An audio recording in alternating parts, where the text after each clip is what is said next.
Gentlemen, please take your seats.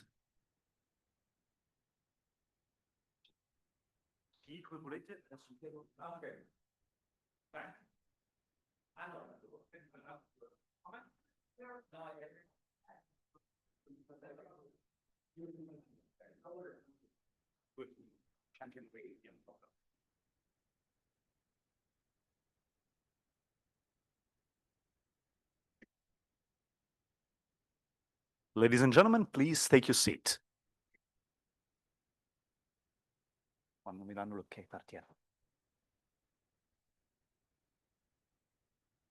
Then, good morning again.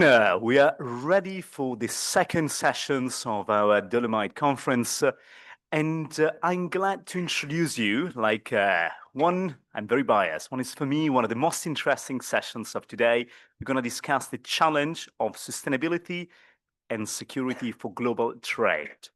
So in this session, you can expect a lot on how the sustainable goals are reshaping the priorities in transport, logistics, industrial production, but also on the other hand, how there are growing concerns on energy security and supply chain resilience that are probably jeopardizing the very same sustainability push that we just heard. We will try to bring you a special panel with a mix of expertise in technology, policy coordination, and green investment. I will have the honor of introducing now all of the speakers. Then we will have a typical introductory speech with a beautiful presentation, and then I will moderate a panel discussion on the following. First of all, humbly about myself, I'm honored to be one of the supporter of our Dolomite conference. I'm the founder of a Venice-based startup called Illuminum that we give information and data on sustainability, and I'm also a professor at HEC Paris. On today's stellar panel list, I'm glad to introduce you first, Mr. Cosimo Cervicato. Please join us on stage. Cosimo is the leader, the responsible for research and development in the Department of Energy, R&D, and Ship Design at Grimaldi Group, the enabler of this session. Grimaldi is the key player in global maritime transport industry and is particularly focusing on international expansion, logistics, and sustainability operations. Cosimo personally has been instrumental in leading Grimaldi's R&D. He's been taking direct leadership on the carbon footprint reduction goals in shipping operations. He has developed a rare expertise that mixes maritime innovation, sustainability, and large-scale operations. So I want to say, again, welcome to a leader in sustainable maritime transport. And I want to say a fun fact about each of our speakers so that the discussion is always more human and more personal. And he told me, I'm very passionate about RC, and asked him, what is RC? And he said, it's radio controlled modeling. And then he said, don't worry, you will hear a lot in my presentation. So a second applause to Cosimo for being with us.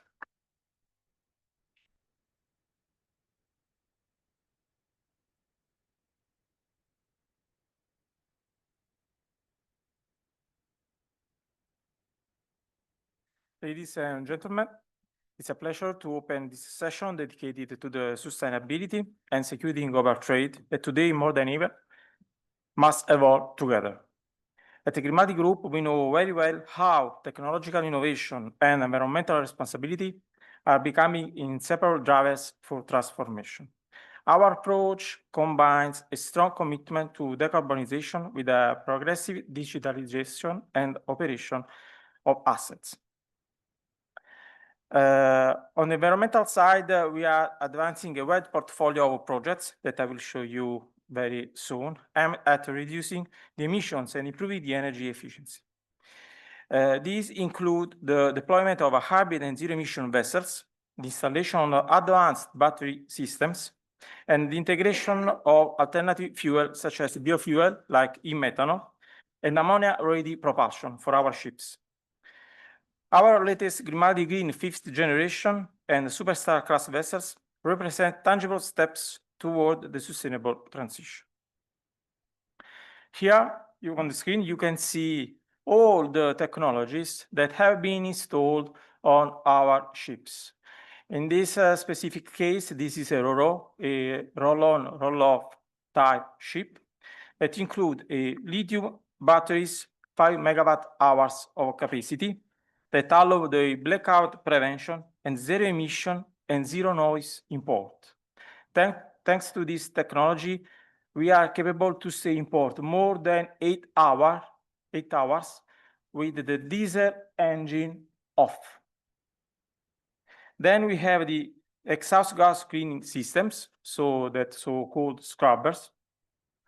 So we have the SOx emission that are less than 0.1% and particulate matters less than 70%. We have also the waste heat recovery system. This means that we have a zero boiler in port. An air quality system for the garage ventilation based on CO and PM measurement, and I will go deeply into this technology later. The eco mode, so the optimization during the port stay of the main electrical loads like pumps, ventilation, air conditioning with dedicated algorithms.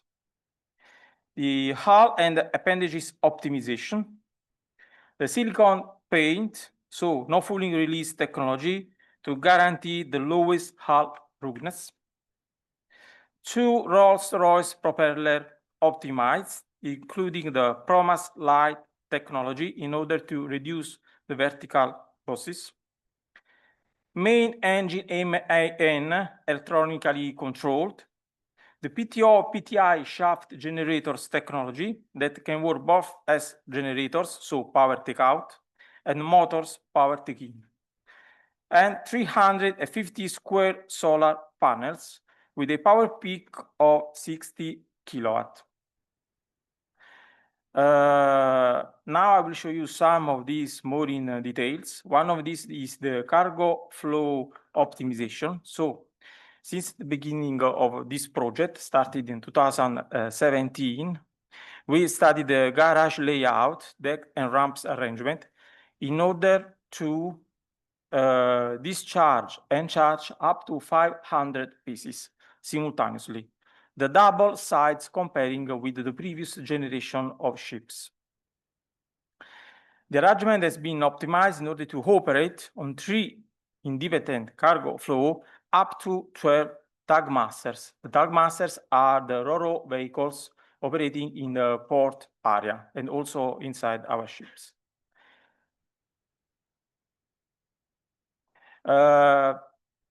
Additionally, we have been selected from the fuel cell joint undertaking with a project called H2 Ports. Thanks to this project, we have been able to convert a tug master, so a ro-ro vehicle, 4x4, and this is the first in the world, powered by hydrogen. Considering that on board of our ships, we have up to 12 of these different tug masters operating simultaneously on board our ships with a consumption of up to 12 liters per hour.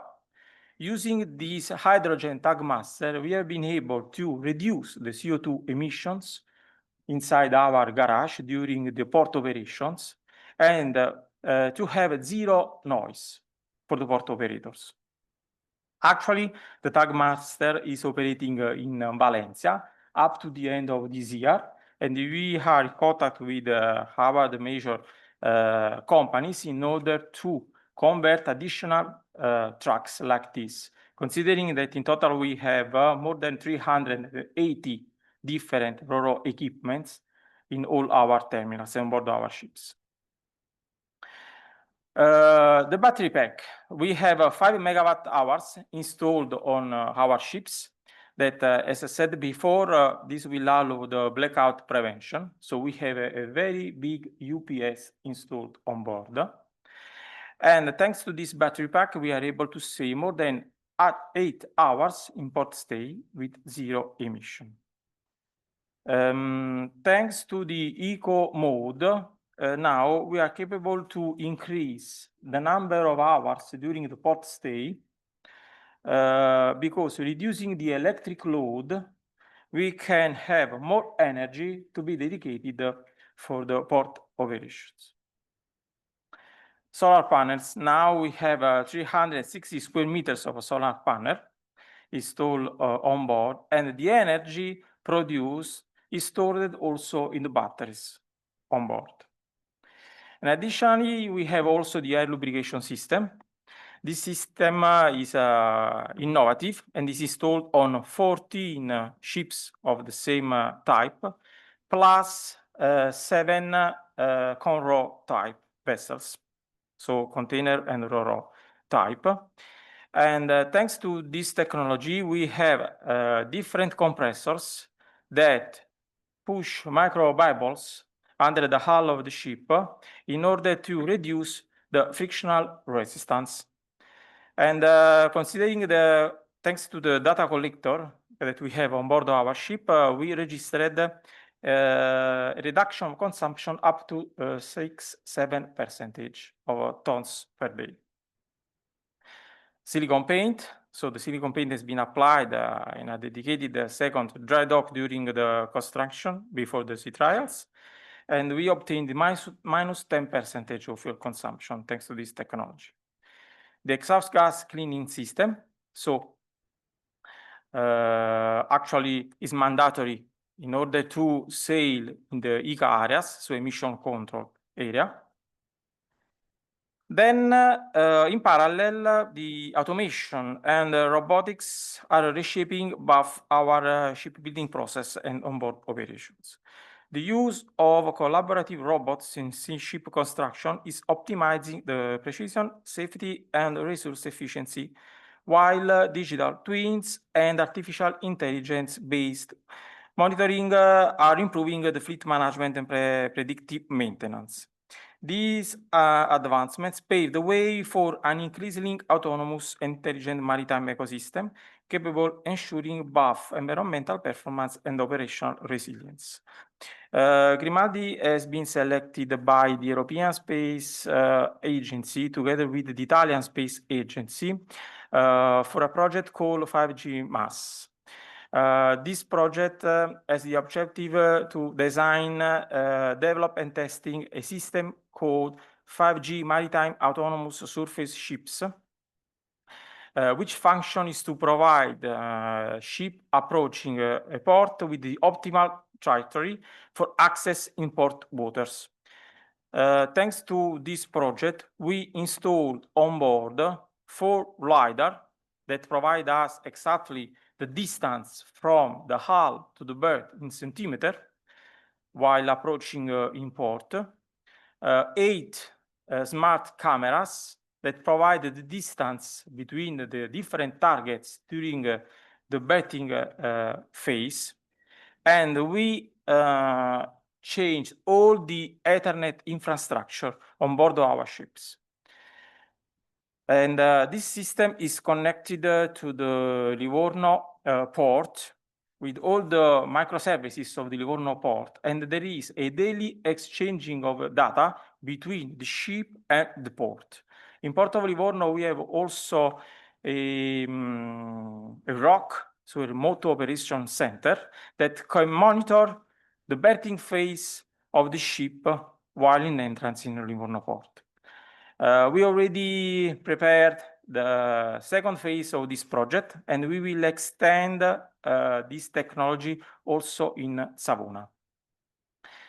On the other hand, so from considering also the European side, Grimaldi is the prime contractor of an additional project called GISA, Grimaldi Satellite Autonomous Berthing, funded by the European Space Agency and the Italian Space Agency, with the same scope, the same target. So to provide the autonomous berthing, but in this case, in the Antwerp port. The final objective is to provide to the master and to the crew on board, considering also the pilot, all the information related to the distance between the hull and the berth, and the distance between all the targets, so all small boats around the vessel during the berthing phase. So the Grimaldi experience shows how the innovation can serve as a bridge between the sustainability and security, reinforcing the supply chain resilience while accelerating the green transition. We believe that through collaboration among industry, institutions, and research, we can turn these ambitions into concrete global process. Thank you.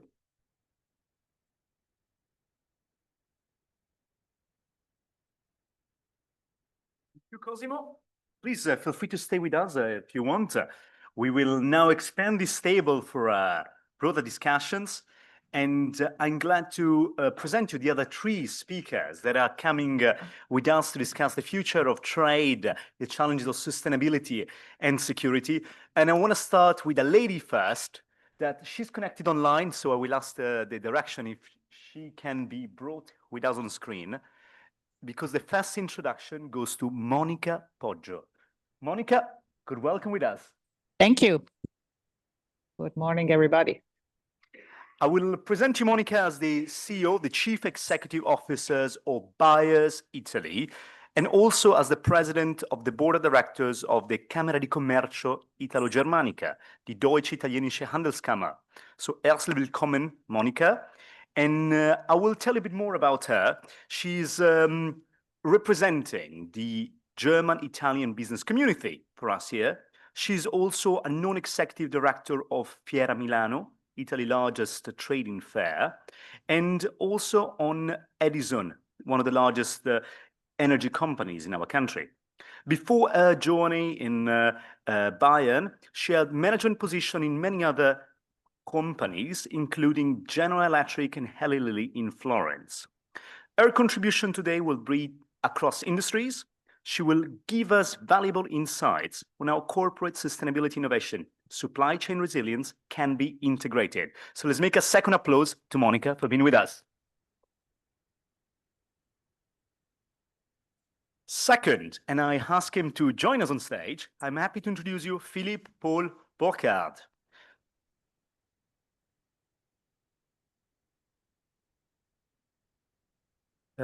Philip joined us from Berlin, so we're happy to have him here in Venice. He's a policy advisor of the Department of Europe, North America, and Multilateral Dialogue of the Konrad Adenauer Stiftung. As you all know, the Konrad Adenauer Stiftung is one of Europe's most influential foundations, leading research, public policy advocacies, and initiatives, especially linked to Germany's ruling party, the Christliche Demokratische Union, the CDU. He previously served at the same foundations in the Israel office, so very much at the center of today's happening as the policy advisor for Middle East and North Africa. So we will come back to merge this global picture, not only the European picture. And as a contribution to today's debate, he will bring us insight on how European policies and the broader global multilateral dialogue can balance security and sustainability. Before an applause, I want to give a fun fact also about Philip. And he told me I'm a big fan of Cardinal Pizzaballa, so I was actually betting on him becoming Pope. Philip, welcome with us. A big applause to you. And last but not least, I welcome here on stage Pierpaolo Settembri.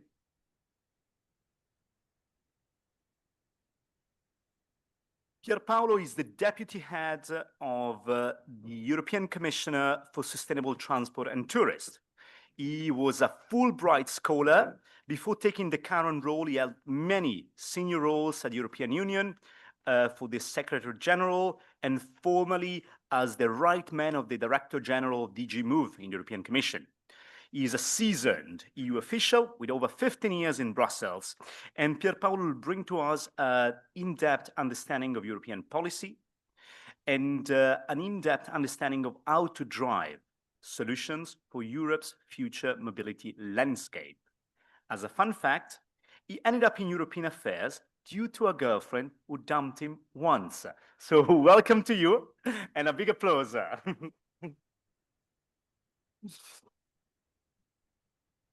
I would actually start with you, Monica, And I will give the stage with an open floor to share your insights to the room today. Thank you. Thank you. And again, good morning, everybody. Thank you for having me and accepting the fact that I'm connected. I was truly forced not to be there in person, so apologize for that.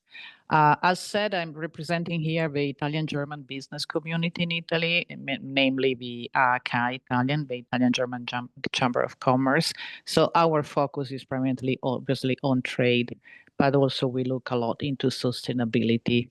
There is an apparent conflict between sustainability and global trade, and we know that. Global trade relies primarily on maritime and air transport, which are two of the most environmentally impactful modes, while rail transport remains less widespread, except for shorter routes.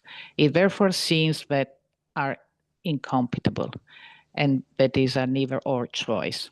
Yet the two dimensions are more compatible than they appear. Since the pandemic, and we all remember pandemic, for instance, Italian-German supply chains have experienced first nearshoring, then a lot of reshoring, some friendshoring, dynamics that have reshaped global value chains. You may remember at that time the economists would title, we're talking about globalization, and we started talking about crisis of globalization.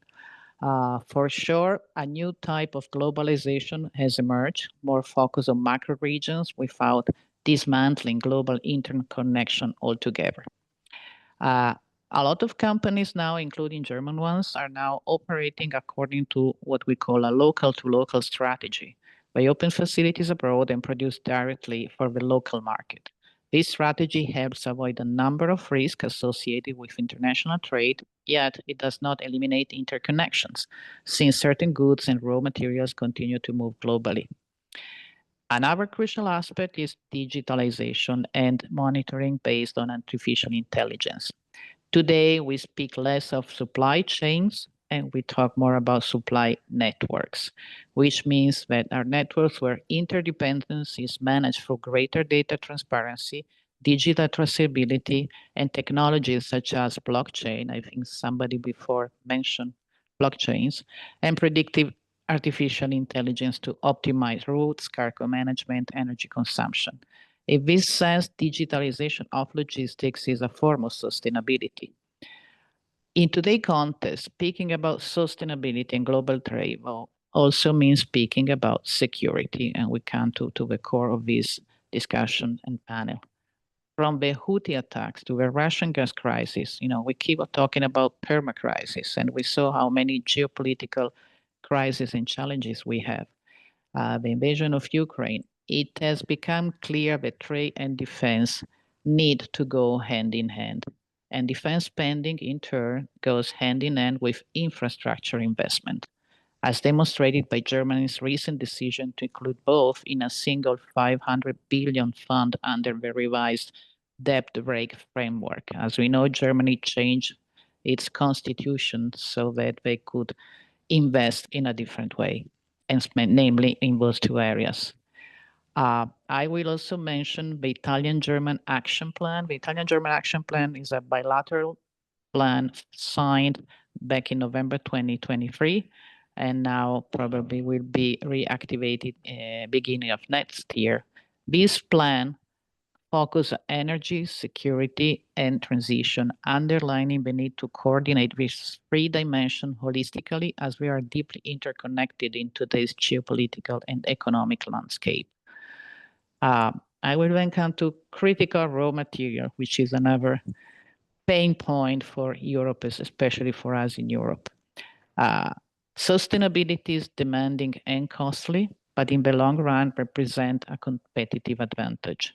A sustainable production system is one that is obviously efficient, less cost, is less exposed to shocks, as we experienced since 2020.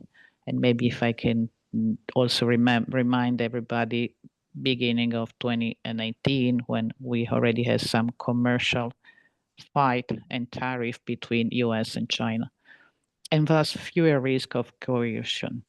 Decarbonizing our production system also has a virtuous impact on trade. An estimated 35 to 45% of global maritime traffic is dedicated to transporting fossil fuels, a share that will decline steadily through decarbonization.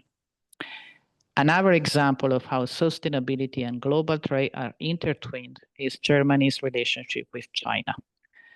I will not touch on all the data explaining how Germany and China became more interconnected with export strategy, but through its China strategy, Berlin has made sustainability and global security prerequisites for profitable trade relations.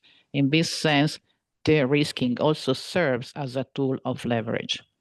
Moreover, if you look at EU, with the EU new carbon-related regulation, globalization is no longer measured by labor cost alone, but also by the cost of carbon, for instance.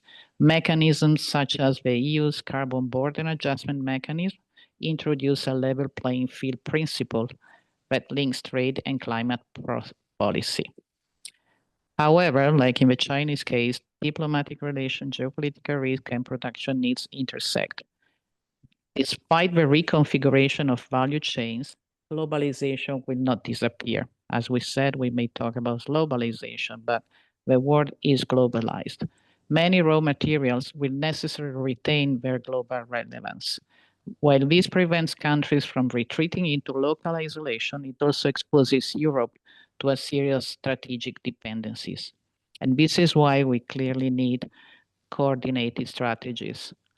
Italy is an European leader in the circular economy, with plastic recycling rates above the EU average, for instance. Germany excels in reuse, as demonstrated by its deposit return system. We must build on these Italian-German strengths. At ACA Italian, we have long advocated for diversification of energy supply sources following the Russian gas shock, as we are now doing, but also for a joint Italian-Germany strategy, for instance, or urban mining. Critical raw materials are already present in our cities and our devices, we know that, while ensuring access to them through international agreement and trade relations remain essential. We must also make more efficient use of our waste and recycling infrastructure, treating waste as a resource of transforming disposal into a true production phase. EU estimates that up to 60% of the critical raw materials needed by 2050 could be recovered domestically if collection, reuse, and recycling systems were strengthened. The European objective is not to close itself off, but to pursue open strategic autonomy, diversifying dependencies without giving up global exchange.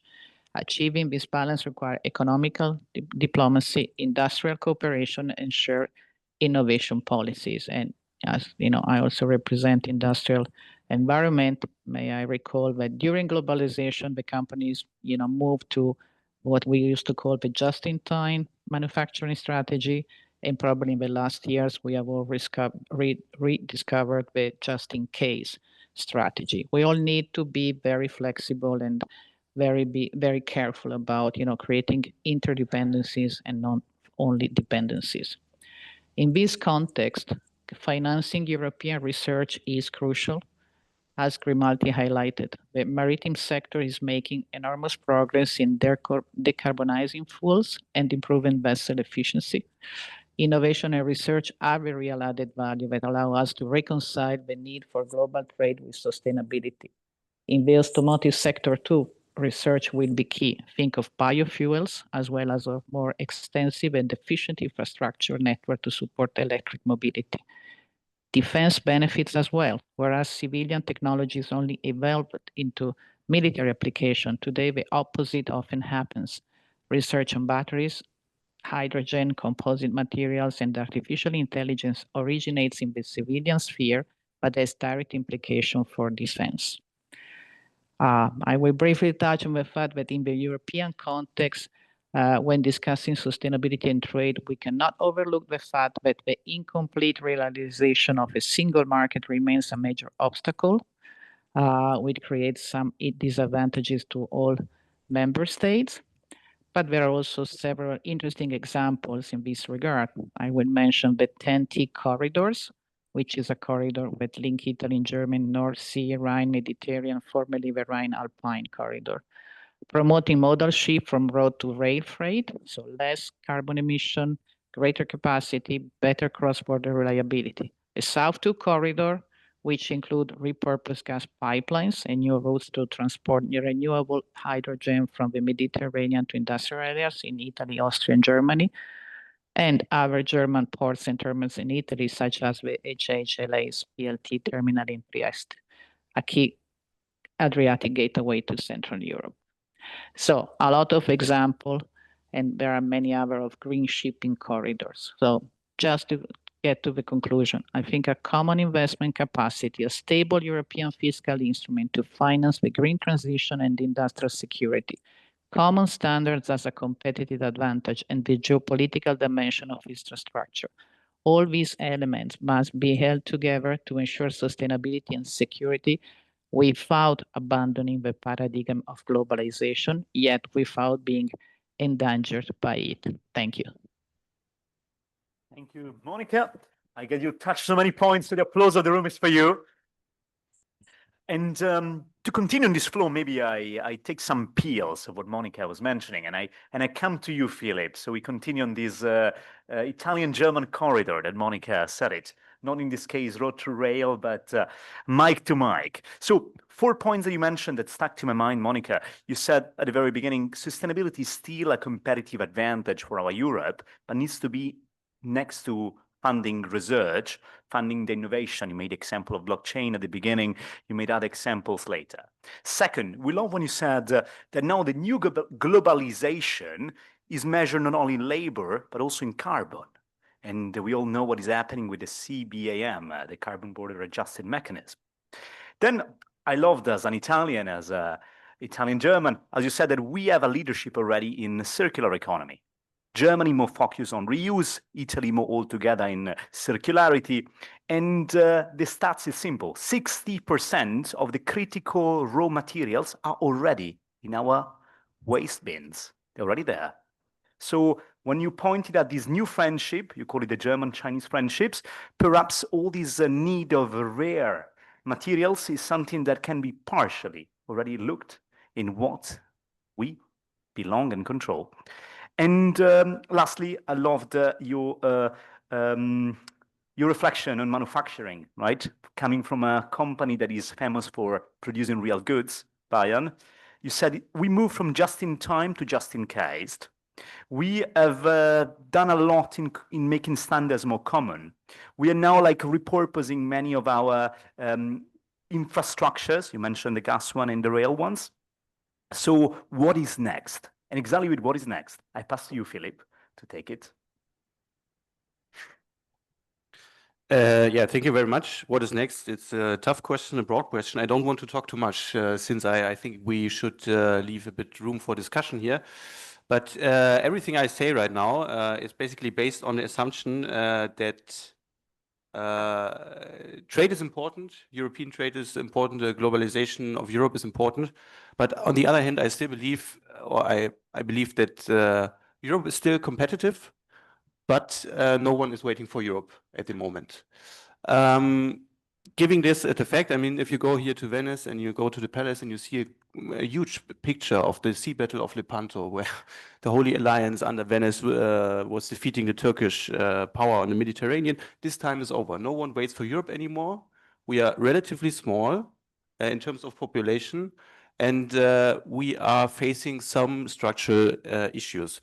So when we talk about Europe and global trade, the first thing we have to think about is we have to make Europe to become more competitive and to become more attractive. And in order to do so, since we are still like a really attractive market for small for countries all over the world, we have to somehow try to realign foreign and economic policy. So to try to harmonize trade, economy, foreign policy, development policy, and also to underline interests, European interests in foreign countries, and to especially align development aid with interests of Europe. I think the EU Commission with the proposal of the Global Europe Instrument did the right thing to do so, but I think we have to think about it strategically. In order to to be able to trade with our partners worldwide, we have also to do it on a base of equal footing. I think there's a perception of many countries worldwide that Europe is like still doing this, you know, top-down approach when it comes to dealing with other countries. I think this is harming our interests in a large scale. And in order to be able to trade on equal footings, I think we should take the interests of our global trade partners seriously. And maybe the third point I want to make, just to leave it short and just to leave some room for discussion, is we need also to be very pragmatic when it comes to global partnerships. What do I mean by it? One can say we are like very advanced when it comes to, you know, social standards, to environmental standards. But on the other hand, a lot of partners worldwide see our standards not just as standards for a certain purpose, but also as some kind of protectionism. So in order to be able to trade and to maintain the growth we need in Europe, I think we have to be pragmatic, and we have also to be more open to global markets. What I think about the point of maritime security and the Houthi attack was mentioned in 2023 when they started to attack. I think Europe has to like practically prioritize maritime security.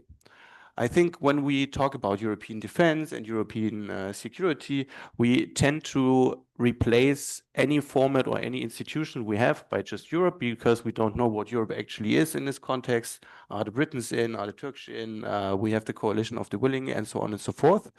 So we just use the term Europe as a placeholder for something we don't know actually. But in terms of global trade, in terms of free trade, I think maritime security can be a priority in a European format, and especially in an EU format, since the European Union is in charge of trade.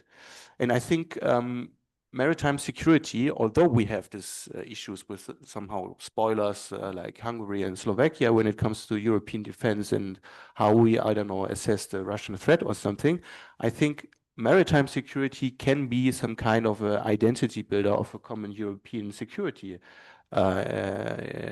infrastructure or interest, since European trade is a European issue, an EU issue. Like the member states of the European Union don't negotiate their free trade agreements, the European Commission does.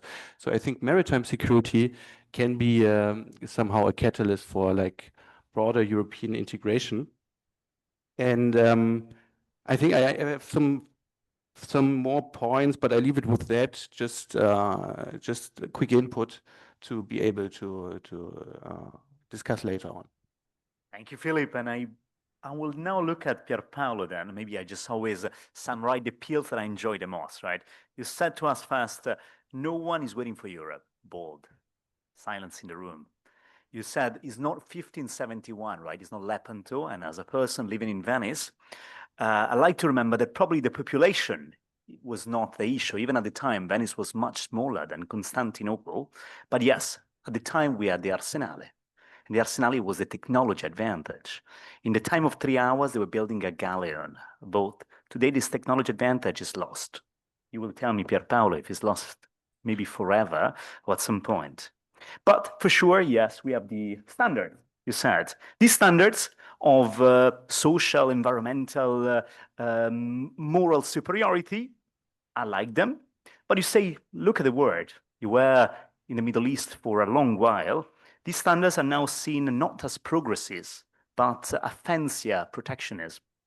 So we go to you, Pierpaolo. Are we dealing on the same footing, all top-down, as Philippe is suggesting? Are we advancing enough when you're looking at transport and trade at the European Union? And what is next? Also the same question for you. Thank you very much. Thanks for the invitation and for setting up this incredible location for this conference. I feel frustrated that I realize it's the fourth conference and I missed the previous three. But okay, I hope I will be able to join the future ones. Certainly, what I heard so far, in particular, the let's say the push from Philip are very relevant for the EU. It is clear that we are living a defining moment when it comes to global governance and one that is existential. I will start from an example of today, as we speak here in London, in the International Maritime Organization, a landmark vote is about to take place or about to be postponed. We don't know yet. That's why I also had my phone here. On a decarbonization framework for the sector for 2050. This is basically defining the ambition of the world towards the decarbonization problems of the sector that defines logistics worldwide. Why is this important? This is important because those who are working on sustainability, like most of you in one way or another, are always confronted with one objection. Why is the EU shooting itself on the foot with such a high standard when most of the pollution and most of the CO2 come from the rest of the world? Well, this is not exactly what we do. We try to bring these issues at the global level. That's why we have the Paris Agreement, which we support. That's why we have a framework in aviation that is called the CORSIA.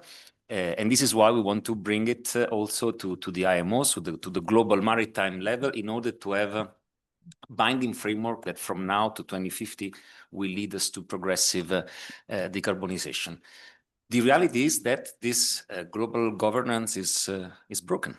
What was possible to do a few years ago in aviation, in CORSIA, is likely no longer possible today in maritime. And this is because some of our key partners have changed their mind. And because of many other things that have happened in the rest of the world, we are no longer in that position. And this is a problem because global issues like climate change are not well tackled at regional level. And they were really left with regions with very different ambition, which will create a fragmentation on many standards on which environment will be one. Now, what Philippe said about the EU having exclusive competence in trade and maritime security as the next, let's say, test bed for Europeans' strength, I also want to dissipate a little ambiguity. It is not because the EU has exclusive competence that it doesn't require political unity of its member states. And I think we have learned it the hard way in the negotiations with the US administrations on tariffs. You can define a common policy vis-à-vis the US, and this is why the EU negotiated and brokered this deal. But what gives you strength at the table is your ability to bounce back, to respond with countermeasures and other things. And this is where you need the political will of the member states. So even in an area where it is written in the treaties that is exclusive competence of the EU, if you want to then have ammunitions in a negotiations, you need the political will. And after the deal, you have seen a raft of statements by several European leaders saying how bad the deal was. And we know, because they've been also on the press, that in preparation for that deal, very few of them gave the EU the possibility to put on the table countermeasures. So we need to get out of this ambiguity where the EU is responsible for the failures and the member states are just there to let's say highlight the gap between ambition and action. Maritime security is certainly an area where EU involvement or stronger involvement will be welcome. It has been at least 20 or 30 years that we have missions on anti-piracy, for example, that work very well. But because they work well, they don't make the news, so nobody knows about that. But it's true that when it comes to the use of force, as the US and the UK have done against the Houthi. It is clear the EU is not equipped for that. The treaties are not equipped for that. What is happening during this commission on defense is something unprecedented. It's something that is too much for many member states, and you've seen it, how difficult it is in certain public opinions to accept that public money are spent on ammunition. This is why transport has a very important role to play, because transport is a civilian tool, but is also a military tool when needed, and qualifies in most of its declination to the so-called dual-use investment, which are much more palatable from a political point of view, especially for those parts of the European public opinions that are not exposed to the Eastern Front, like our Baltic or Polish friends.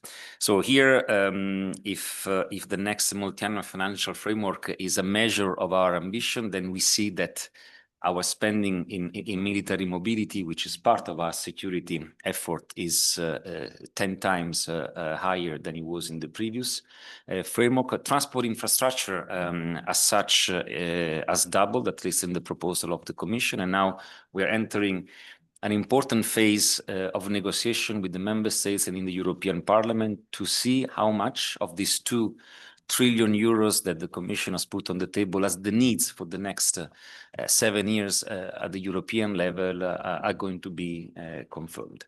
If these resources are not there, there's no point to complain that we will not do enough. If they are there, then of course it's a matter of agreeing on how they're going to be spent and how they're going to be deprioritized.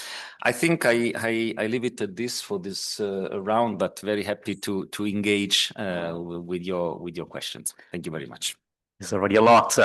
And I will now open the floor to here to the room, but I take some of the appeals also of Pierpaolo. So at the beginning, you rightly came from Brussels and he said, look, we are the greater ally for a better word. We are even the scapegoat for the political failures, right? Not like some people say, the over-regulator. The joke says it moves, regulate, as Brussels. Instead, no, can be actually different. And at the same time, we need to say that the world has changed from the time where we were looking fast at a political consensus, example of Corsia. Now we need long, endless negotiation to reach the same on the next topics. IMO today in maritime dealing. And this means the governance is broken. It's not the European Union that is broken, it's the global governance that is broken. The partners have changed. You didn't mention the US, but we all understood it. And we probably need, again, more political ammunitions, because what we can do with the support of politics and defense is probably necessary to advance the agenda that before just multilateral consensus could advance. If this is a lot from our Pierpaolo, and we heard all the great points from the other speakers, I will take the first questions, and we go for 3 questions before closing this special panel. Please.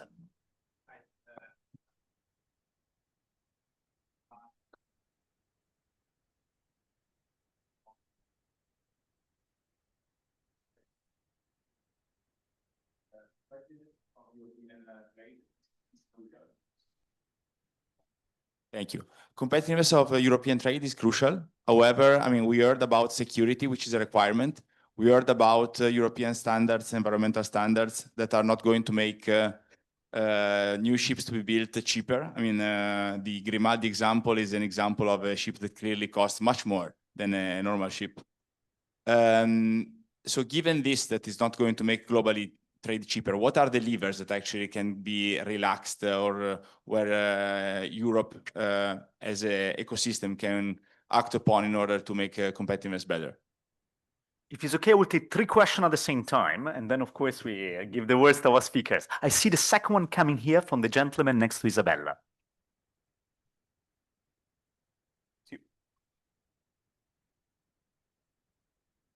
Thank you so much. It was a nice and deep session. I am a founder of a think tank in Paris, and also a member of a few organizations so-called Global South. It will be a short remark, maybe a bit provocative, but while I would agree with a number of the remarks from the panel, I think we are, as Europeans, still very much too much looking inwards. And what is described by us as, oh, there is no more, I would say, multilateralism and so on, might be described otherwise in other regions of the world. And I think opportunities such as this conference, these days of exchanges in Venice, are extremely important because Europe should start to learn from other regions of the world how to be edgy again instead of regretting and looking back in the past. That's first remark. Second remark regarding what Monica mentioned. I don't know how much it is relevant that suddenly the EU goes into defense and defense industries. It's no simple matter, right? And I'm not oversimplifying, but the whole construction of the EU, and if we think about what we collectively here learned at school, at university, wherever, has always been about post-war peacemaking, right? And engulfing into directions where we say, we celebrate, oh yes, let's invest massively in the defense industry and blah, blah, blah. I don't know to which extent this really corresponds to how the EU framework is organized, meaning that changes in the organizations might be deeper than we expect and then might be more controversial. Hence, the point number one about learning from others. Thank you. Right, and I see the third question coming here on the right. Yeah, thank you. Dario Mangilli from Impact SGR and a member of Borsa Italiana Sustainable Network. Thank you very much for the interesting discussion. One quick question regarding what are the levers, ammunition that we have we could use. I think that we are still the largest as a European Union market in the world, and that has been historically the best leverage that we have in trade negotiation. But according to the Draghi reports, in a world that is increasingly characterized by geopolitical rivalry, also coming from friends they used not to, they are not as good friends as they used to be, we still have higher implicit tariffs among the European Union members, even more so than the one that now, for example, US is imposing on us. So as mentioned in the Draghi report, if we manage to tear down these intrinsic barriers that we have, I think that we could take advantage of a 12 trillion deposit that we have. We do not lack money. We lack ways to deploy this money in order to promote European growth. So what would be your take in trying to what would be the best strategy in your opinion to try to reduce the inner barriers that we have and unlock the full growth potential that the European Union has? Thank you. If the gentlemen allow me, I would start with Monica, and then of course each one of you can chip in. Okay, we try, not easy answer to any of the question. I would just touch briefly on all of three of one, just to make my comments. The first one on competitiveness and European standard, the cost of sustainability. I think, and I realize it's not a short-term solution, but I think, as I said in the conclusion of my speech, we need to invest more on research. Research is key. Research is key. We also, if you think of green transition, digital transition, and sustainability, they are all tied in, but we really need to invest more on research. And, we don't have time to discuss about this. It's not only about money, it's about how we research. If I think of a German model of research and the Italian models of research, Italian is mainly driven by academic and nothing against academic, but if I think of Germany, where are the Fraunhofer example, and I will shorten this. With regard to Europe and defense, very sensitive topic from a number of standpoints. Just to elaborate on what the gentleman said. I'm sorry, I don't recall your name. You were talking about Europe is more on peacemaking. Yes, a lot of the constitution in Europe said you can only use military action for defense and not for attack. For instance, some, I believe and I hope I'm not wrong, few of them said you can use also military action for attack. So it starts with defining what we mean by defense, and then goes to how we spend on defense today. What you hear from the defense industry is that the investment in defense is very fragmented, so we're not maximizing the impact of that. But definitely, we really need to find an European way. I know the more I go around, the more, especially in Italy here, entrepreneurs claiming for more Europe, which was not the case a few years ago. So now they're complaining about Europe in terms of bureaucracy and a number of aspects we all know, but nobody today is saying that we don't need Europe. And last, all the levers we have, as I said, my short reply to that is creating the single market. I mean, just go for the single market. Really need to make real good circulation in Europe through no internal tariff and making a strength out of that. Thank you, and sorry if I took too much time. Whoever wants, Cosimo, yeah, please.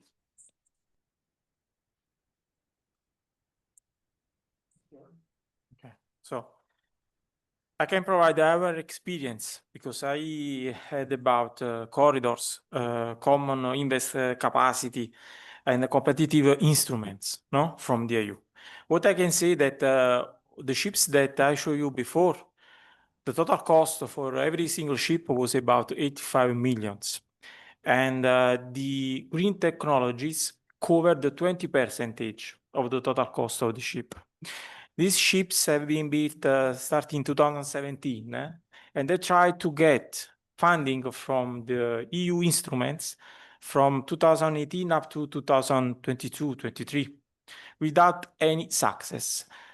When we present the project to the CEF program, the Connecting Europe Facilities, the project was evaluated with a very high score, but the final results was that the project was not of EU common interest. It's quite strange because we are reducing CO2 emissions import. And you know that we have the smart cities with the port connected to the cities. So if we reduce emissions imported, this means that we reduce emissions also inside the city. Now, the last project presented, you know that we are building a new RoPax ships powered by e-methanol. So this means that we will have zero emissions with a very high cost of fuel that we are going to purchase starting from 2030. The only one instrument actually is the Innovation Fund, because actually the Connecting Europe facility for the maritime sector does provide support to the mobile assets. So the only one instrument is the Innovation Fund. We present project under the Innovation Fund, but we didn't get the funding. Why? Because we built the ships in China, outside the EU, but all the technologies is purchased in the EU. And we use the ships inside the EU waters. So this means that the CO2 will be removed in Europe and not outside the EU. So that's why we are fighting with the European Commission, because an Italian ship owner with ships that have Italian flag that pay the taxes in Europe are not capable to have funding from the EU. Considering that the innovation funds, the money comes from the EU ETS, and we are as a ship owner the largest one that pay the big amount of ETS tax. So what I would like to say, just concluding my discussion, is we need a strongest presence of a maritime authority in EU. That actually there is a lack in this. Paolo?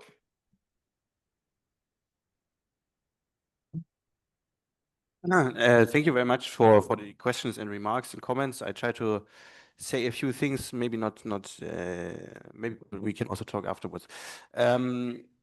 Maybe about European defense, the point you raised. I think the EU is not the right framework to talk about functional European defense, although I said that the EU might be the right framework to secure maritime trade routes, because it's in the core interest of members of the common market to secure its trade routes. This was my argument. Nevertheless, I think that the EU should, that Europe should establish somehow a defense architecture, because we are in desperate need of it. We are not sure what kind of architecture it is and what kind of format or institution it is, but we are in desperate need of it. The EU is not the right framework. I really liked your phrase, how you framed it, that the treaties are not equipped, as you talked about, as Peters against the Houthis. Anyhow, I think there is a need of European defense, but we have to define first what Europe is. Like, I think the continent is it's deeply necessary to redefine what Europe is when we are talking about common security, because it's not clear right now. The British should be in. What about the Western Balkans, Turkey, and so on? It's a huge strategic question. Leads me to the last question you raised. You were talking about friends. Since we are in Italy, we can talk about Lepanto, but we can also talk about Machiavelli, maybe, to make it a bit provocative. You were talking about friends. Of course, there are friends in international politics, but the time where there are friends in international politics are very rare. So most of the time in global history, there are no friends in international politics. So we should not rely on friendships. So what we can do is to define common interests. And even with the current US administration, as unforeseeable and as chaotic the administration is right now, and I'm really not a fan of, making a strategy out of everything Mr. Trump said, because like something, it's just, arbitrary stuff that comes out. But even with this administration, I think we can define common interests. So I think this is the way how we can act internationally, and then maybe if we find the right partners in a very, very like in the future, we can talk about friendship again. But let's focus on interests and not make the second step before the first. Like, friendship is something very rare and very exclusive in international politics, and therefore you need also the EU to define its interests. Another point, like maybe the last thing I want to say, how to make the competitiveness better. This was your question. I think what Monica said, to invest in research more, is definitely a point.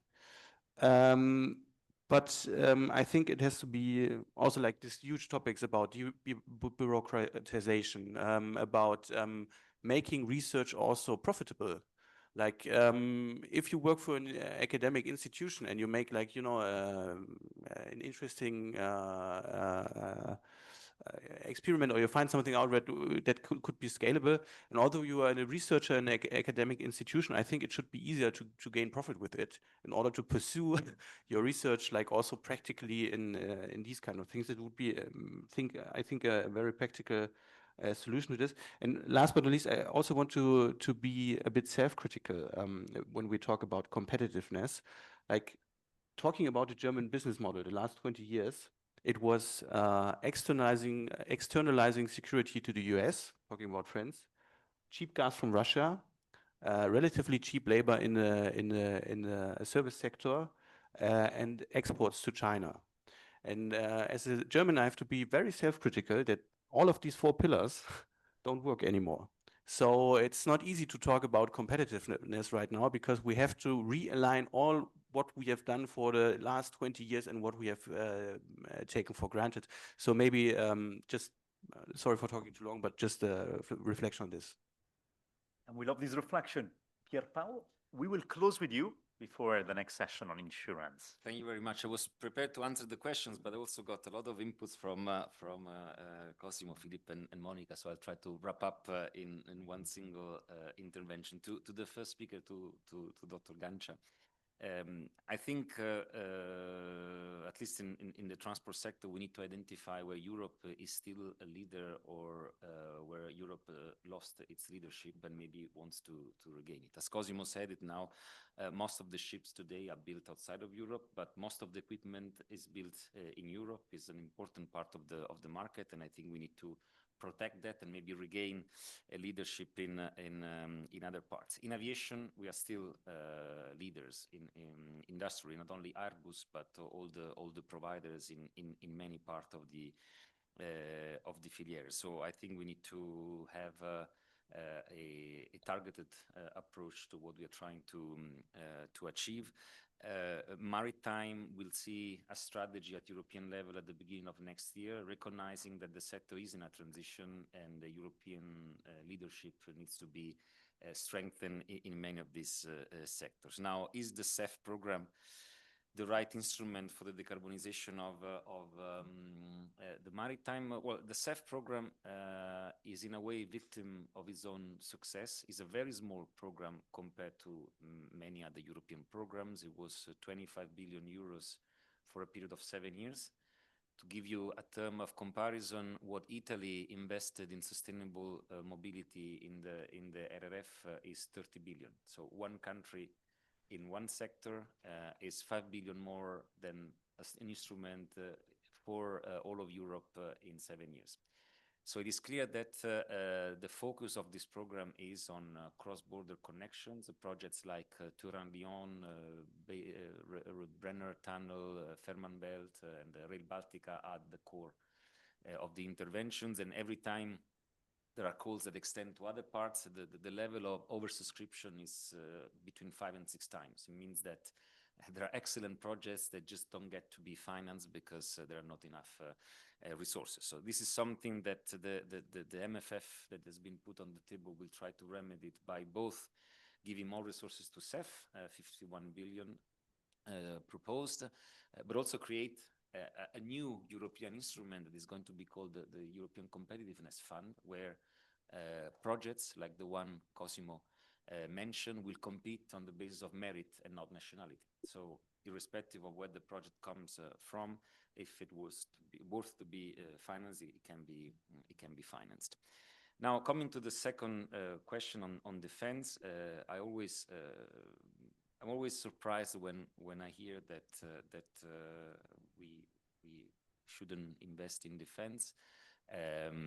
When we've been investing 2% of our GDP in most of European member states to cooperate to NATO, but it's as if we don't want to see that part of our engagement, and we spend them inefficiently. That's the biggest problem. And we have 23 different tanks, I don't know, many different planes with different maintenance costs.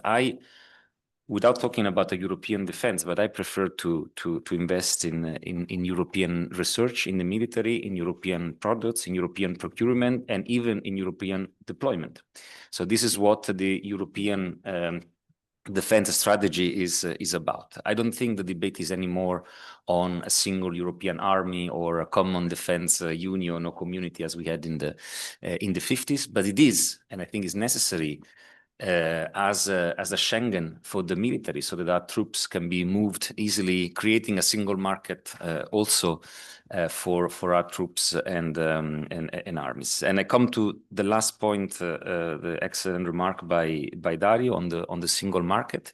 I mean, in transport, they have the privilege to see both the best and one of the worst in class. The best is aviation. It's a single market. All freedoms are protected. It's still a market with some limitations, but it is a market that for 30 years gave us more connections, cheaper prices, that really united Europe. The opposite is rail. Of course, it's much tougher in rail because you have to build an infrastructure with interoperability problems. Today we have different gauge, so the size of the tracks, different signaling systems, different ticketing. So the solution there is to tackle these taboos that for many years have not been tackled. The TEN-T network that Monica mentioned is our infrastructure Bible. It takes resources, but it also not sufficient. That is the hardware. We also need the software. Today, buying a cross-border rail ticket is a little nightmare. You don't find the offers, you don't buy the tickets, you don't get the passenger rights protected. So we need to address all these limitations. It will take time. It will take a bit of political ambition, but without it, we will keep having those barriers that hamper our market. Thank you very much. Thanks to you. And actually, if it's okay, I would say let's extend the applause to the entire panel from Monica, Cosimo, Philippe, and Pierpaolo. Thank you for that. And we continue.